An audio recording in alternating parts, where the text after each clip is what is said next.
অনুপ্রবেশের চেষ্টা মামলায় অবসরপ্রাপ্ত বিচারপতি শামসুদ্দিন চৌধুরী মানিকের জামিন। প্রিয় দর্শক, অনুরোধ রইল ভিডিওটিতে একটি লাইক দিয়ে আমাদের ইউটিউব চ্যানেলটি সাবস্ক্রাইব করে দিবেন এবং ভিডিওটি সম্পর্কে আপনার মূল্যবান মতামত কমেন্টস করে জানাবেন। ভারতে অনুপ্রবেশের চেষ্টার অভিযোগে হওয়া মামলায় অবসরপ্রাপ্ত বিচারপতি AHM শামসুদ্দিন চৌধুরী মানিকের জামিন মঞ্জুর করেছেন সিলেটের আদালত।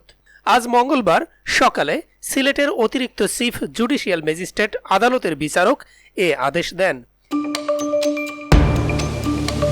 এর আগে তার পক্ষে সরকার নিযুক্ত আইনজীবী জামিনের আবেদন করেন। জামিনের বিষয়টি নিশ্চিত করেছেন আদালতের পুলিশ পরিদর্শক জামশেদ আলম। তিনি বলেন, সিলেটে করা মামলায় জামিন পেলেও AHM শামসুদ্দিন চৌধুরীর বিরুদ্ধে দেশের বিভিন্ন থানায় মামলা থাকায় তিনি মুক্তি পাচ্ছেন না। এর আগে সেনাবাহিনী ও পুলিশের কড়া নিরাপত্তার মধ্যে আজ সকাল 9:15টার দিকে শামসুদ্দিন চৌধুরী মানিককে আদালত প্রাঙ্গণে নিয়ে আসা হয়। আইন শৃঙ্খলা রক্ষাকারী বাহিনীর সদস্যরা মানব ঢাল তৈরি করে তাকে ইজলাসে তোলেন।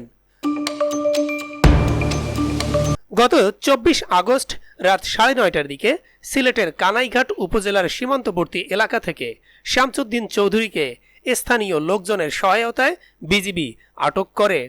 পরদিন সকালে তাকে কানাইঘাট থানায় হস্তান্তর করা হয়।